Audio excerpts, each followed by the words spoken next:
ನಮಸ್ತೆ ಎಲ್ಲರಿಗೂ. ಇಂದು ನಾವು ಎಲ್ಲರೂ ಹೊಸ ವರ್ಷವನ್ನ ಎದುರು ನೋಡ್ತಾ ಇದ್ದೇವೆ. ಆದರೆ ಒಂದು ಪ್ರಶ್ನೆ ನಾನು ಕೇಳುವುದಾದ್ರೆ, ಹೊಸ ವರ್ಷ ಅಂದ್ರೆ ಏನು? ಪಟಾಕಿಯ, ಕೇಕ, ಸ್ಟೇಟಸ ಅಥವಾ ನಮ್ಮ ಜೀವನವನ್ನು ಬದಲಾಯಿಸಿಕೊಳ್ಳಲು ಮತ್ತೊಂದು ಅವಕಾಶವಾ? ಸತ್ಯ ಏನಂತ ಹೇಳಿದ್ರೆ, ಹೊಸ ವರ್ಷ ಕ್ಯಾಲೆಂಡರ್ ಅಲ್ಲಿ ಮಾತ್ರ ಹೊಸದು. ಜೀವನ ಹೊಸತಾಗುವುದು ಯಾವಾಗ? ಅದು ನಮ್ಮ ನಿರ್ಧಾರದಿಂದ. ನಾವು ನಿರ್ಧರಿಸಿದರೆ ಮಾತ್ರ ಎಲ್ಲವೂ ಬದಲಾಗೋದು. ಬದಲಾವಣೆ ನಮ್ಮಲ್ಲೇ ಇದೆ, ಆದ್ರೆ ನಾವು ಮನಸ್ಸು ಮಾಡಬೇಕು ಅಷ್ಟೇ. ನಾವು ಹೊಸ ವರ್ಷವನ್ನ ಆಚರಿಸುವುದು ಹೆಚ್ಚು, ಆದ್ರೆ ಹೊಸ ಬದುಕನ್ನ ಆರಂಭ ಮಾಡುವುದೇ ಕಡಿಮೆ ಅಲ್ವಾ? ರಾತ್ರಿ 12 ಗಂಟೆಗೆ ಗಡಿಯಾರ ಬದಲಾಗುತ್ತೆ, ಕ್ಯಾಲೆಂಡರ್ ಬದಲಾಗುತ್ತೆ, ಸ್ಟೇಟಸ್ ಕೂಡ ಬದಲಾಗುತ್ತೆ. ಆದ್ರೆ ನಮ್ಮ ಭಯ, ನಮ್ಮ ಸಂಶಯ, ನಮ್ಮ ಸೋಲು, ನಮ್ಮ ನೋವು ಇದೆಲ್ಲ ಹಾಗೇ ಇರತ್ತೆ. ಇಂದು ನಾನು ನಿಮಗೆ ಹೊಸ ವರ್ಷ ಬಗ್ಗೆ ಹೇಳೋಕೆ ಬಂದಿಲ್ಲ, ಆದ್ರೆ ನಿಮ್ಮೊಳಗಿನ ಹಳೆಯ ಮಿತಿಗಳನ್ನ ಮುರಿಯೋಕೆ ಬಂದಿದ್ದೇನೆ. ಯಾಕಂದ್ರೆ ಹೊಸ ವರ್ಷ ಅಂದ್ರೆ ಅದೊಂದು ದಿನಾಂಕ ಮಾತ್ರ ಅಲ್ಲ, ಹೊಸ ವರ್ಷ ಅಂದ್ರೆ ಅದೊಂದು ನಿರ್ಧಾರ. ಈ ಒಂದು ನಿರ್ಧಾರ ನಿಮ್ಮ ಜೀವನವನ್ನೇ ಬದಲಾಯಿಸಬಹುದು.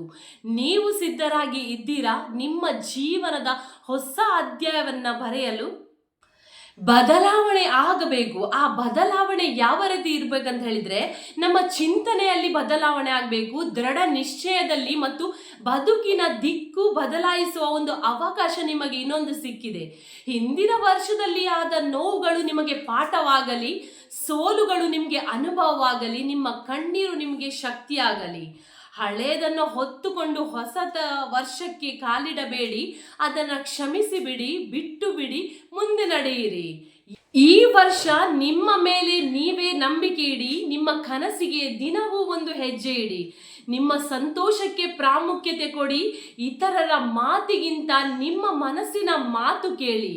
ಯಶಸ್ಸು ಒಂದೇ ದಿನದಲ್ಲಿ ಬರುವುದಲ್ಲ, ಆದರೆ ಆರಂಭ ಒಂದೇ ದಿನದಲ್ಲೇ ಆಗಬೇಕು. ಅದು ಇಂದು. ಹೊಸ ವರ್ಷ ಅದು ಹೊಸ ಆರಂಭ. ನಿಮಗೆ ಶಾಂತಿ, ಶಕ್ತಿ ಮತ್ತು ಸಾಧನೆ ತರಲಿ. ಹೊಸ ವರ್ಷ ಅಂದ್ರೆ ಹೊಸ ನೀವು. ಈ ವರ್ಷ ನಮಗೆ ಏನು ಪಾಠ ಕಲಿಸಿದೆ? ನಮ್ಮ ಎಷ್ಟು ಕನಸು ಈ ವರ್ಷ ಮುರಿದಿದೆ? ಎಷ್ಟು ಜನ ನಮಗೆ ತಪ್ಪಾಗಿ ಅರ್ಥ ಮಾಡ್ಕೊಂಡಿದ್ದಾರೆ? ಎಷ್ಟು ಬಾರಿ ನಾವು ನಮ್ಮನ್ನೇ ಅನುಮಾನಿಸಿದ್ದೇವೆ? ಆದ್ರೆ ನೆನಪಿರಲಿ, ಸೋಲು ಎಂದರೆ ಅಂತ್ಯವಲ್ಲ, ಅದೊಂದು ಪಾಠ. ನೋವು ಅಂದರೆ ದುರ್ಬಲತೆಯಲ್ಲ, ಅದು ಒಂದು ಶಕ್ತಿ. ನಮ್ಮ ಜೀವನದಲ್ಲಿ ಏನಾದರೂ ತಪ್ಪಾಗಿದೆ ಅಂದರೆ ಅದರಿಂದ ನಾವು ಕಲಿಯದೆ ಮುಂದೆ ಹೋಗಿದ್ರೆ ಮಾತ್ರ ಅದು ಸೋಲು. ಆ ತಪ್ಪು ಎಲ್ಲಿ ಆಗಿದೆ ಅಂತ ಅದರಿಂದ ನಾವು ಹೇಗೆ ಸರಿಪಡಿಸಬಹುದು ಅನ್ನೋದನ್ನು ನಾವು ಕಲಿತ್ರೆ ಅಷ್ಟೇ ಸಾಕಾಗತ್ತೆ. ಮೊದಲು ನಾವು ಬಿಡುವುದನ್ನ ಕಲಿಯಬೇಕು. ಏನನ್ನ ಬಿಡಬೇಕು? ಹೊಸ ವರ್ಷ ಬರಬೇಕಾದರೆ ಮೊದಲು ಹಳೆಯದನ್ನ ಬಿಡಬೇಕು. ನೋವು ನೀಡಿದ ಸಂಬಂಧ, ಗೌರವ ಕೊಡದ ಸ್ನೇಹ, ನಿಮ್ಮ ಆತ್ಮವಿಶ್ವಾಸ ಮುರಿದ ಮಾತುಗಳು, ಇವುಗಳನ್ನೆಲ್ಲ ಹೊತ್ತುಕೊಂಡು ಮುಂದೆ ನೀವು ಹೋಗ್ಬೇಕಾ? ಕ್ಷಮೆ ಅಂದ್ರೆ ಎದುರಾಳಿಗೆ ಕೊಡುವ ಉಡುಗೊರೆ ಅಲ್ಲ, ನಿಮಗೆ ನೀವೇ ಕೊಡುವ ಮುಕ್ತತೆ. ಇಂದು ಒಂದು ತೀರ್ಮಾನ ಮಾಡಿ, ನನ್ನ ಶಾಂತಿಗಿಂತ ದೊಡ್ಡದು ಏನೂ ಇಲ್ಲ ಎಂಬುದನ್ನ. ನಿಮ್ಮ ಮೇಲೆ ನಿಮಗೆ ನಂಬಿಕೆ ಇಡಬೇಕು.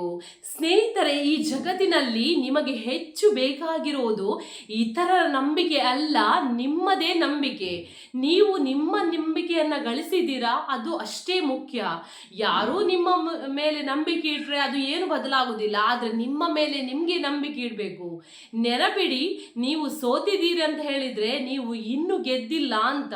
ಒಬ್ಬ ಸಾಮಾನ್ಯ ವ್ಯಕ್ತಿಯಿಂದ ಒಂದು ಯಶಸ್ಸು ಪಡೆದ ವ್ಯಕ್ತಿಯನ್ನ ನೀವು ಪ್ರೇರಣೆಯಾಗಿ ಪಡೆದ್ರೆ ಮಾತ್ರ ಆಗ ನೀವು ನಿಮ್ಮ ಮೇಲೆ ನಿಮ್ಮ ನಂಬಿಕೆ ಇಟ್ಟು ಅದರ ಮೇಲೆ ನೀವು ಕೆಲಸ ಮಾಡಬಹುದು. ನಮ್ಮ ಗುರಿ, ನಮ್ಮ ಶಿಸ್ತು ಹೇಗಿರ್ಬೇಕು ಅಂತ ಹೇಳಿದ್ರೆ, ಹೊಸ ವರ್ಷಕ್ಕೆ ಎಲ್ಲರೂ ಹೇಳ್ತಾರೆ ಈ ವರ್ಷ ನಾನೇ ಬದಲಾಗ್ತೀನಿ ಅಂತ.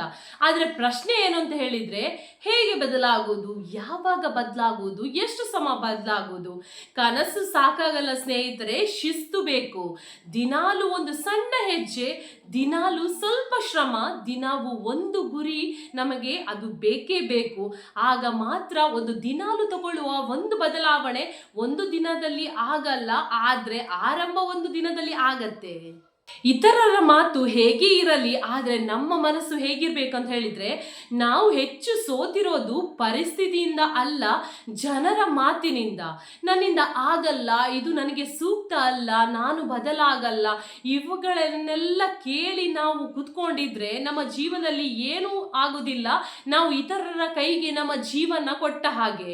ನಮ್ಮ ಜೀವನದ ಸ್ಟೇರಿಂಗ್ ನಮ್ಮ ಕೈಯಲ್ಲೇ ಇರಬೇಕು, ಬೇರೆಯವರ ಕೈಯಲ್ಲಿ ನಮ್ಮ ಜೀವನವನ್ನು ನಾವು ಕೊಡಬಾರ್ದು. ಹೊಸ ವರ್ಷಕ್ಕೆ ಪ್ರತಿಜ್ಞೆ ಇರಲಿ. ಇಂದು ನಾನು ನಿಮ್ಮಿಂದ ಒಂದು ಪ್ರತಿಜ್ಞೆಯನ್ನ ಕೇಳ್ತೇನೆ. ಈ ವರ್ಷ ನಾನು ನನ್ನನ್ನ ತಗ್ಗಿಸಿಕೊಳ್ಳಲ್ಲ, ನನ್ನ ಕನಸನ್ನ ನಾನು ಹಾಸ್ಯ ಮಾಡಿಸಿಕೊಳ್ಳಲ್ಲ, ನನ್ನ ಸಂತೋಷಕ್ಕೆ ಕ್ಷಮೆ ಕೇಳಲ್ಲ, ನನ್ನ ಶಕ್ತಿಯನ್ನ ನಾನು ಅನುಮಾನಿಸಲ್ಲ ಅಂತ ಒಂದು ಪ್ರತಿಜ್ಞೆ ಮಾಡಿ. ಕೊನೆಗೆ ಒಂದು ಮಾತು ಸ್ನೇಹಿತರೆ, ಹೊಸ ವರ್ಷ ಒಂದು ದಿನ ಮಾತ್ರ, ಆದರೆ ಒಂದು ನಿರ್ಧಾರ ಜೀವನ ಪೂರ್ತಿ. ನಿಮ್ಮ ತೀರ್ಮಾನ ನೀವು ಮಾಡಿ. ನೀವು ಸಾಮಾನ್ಯ ವ್ಯಕ್ತಿಯಲ್ಲ, ನೀವು ಸಾಧ್ಯತೆಯ ಸಂಕೇತ. ನಿಮ್ಮ ಹೊಸ ವರ್ಷ ನಿಮಗೆ ಶಾಂತಿ, ಶಕ್ತಿ, ಸಾಧನೆ ತರಲಿ. ಹೊಸ ವರ್ಷ ಹೊಸ ನೀವು ಆಗಿರಲಿ ಅಂತ ಹೇಳ್ತಾ ಈ ವಿಡಿಯೋವನ್ನು ನಾನು ಕೊನೆಗೊಳಿಸ್ತಾ ಇದ್ದೇನೆ. ಈ ವಿಡಿಯೋ ನಿಮ್ಗೆ ಇಷ್ಟವಾದಲ್ಲಿ ಒಂದು ಲೈಕ್ ಕೊಡಿ. ನಿಮ್ಮ ಸ್ನೇಹಿತರ ಜೊತೆ, ನಿಮ್ಮ ಕುಟುಂಬದವರ ಜೊತೆ ಈ ವಿಡಿಯೋವನ್ನು ಶೇರ್ ಮಾಡಿ ಹಾಗೂ ಸಬ್ಸ್ಕ್ರೈಬ್ ಮಾಡಲು ಮರೆಯಬೇಡಿ. ಮುಂದಿನ ವಿಡಿಯೋದಲ್ಲಿ ಹೊಸ ವಿಚಾರದೊಂದಿಗೆ ಮತ್ತೆ ಸಿಗುತ್ತೇನೆ. ಶುಭವಾಗಲಿ.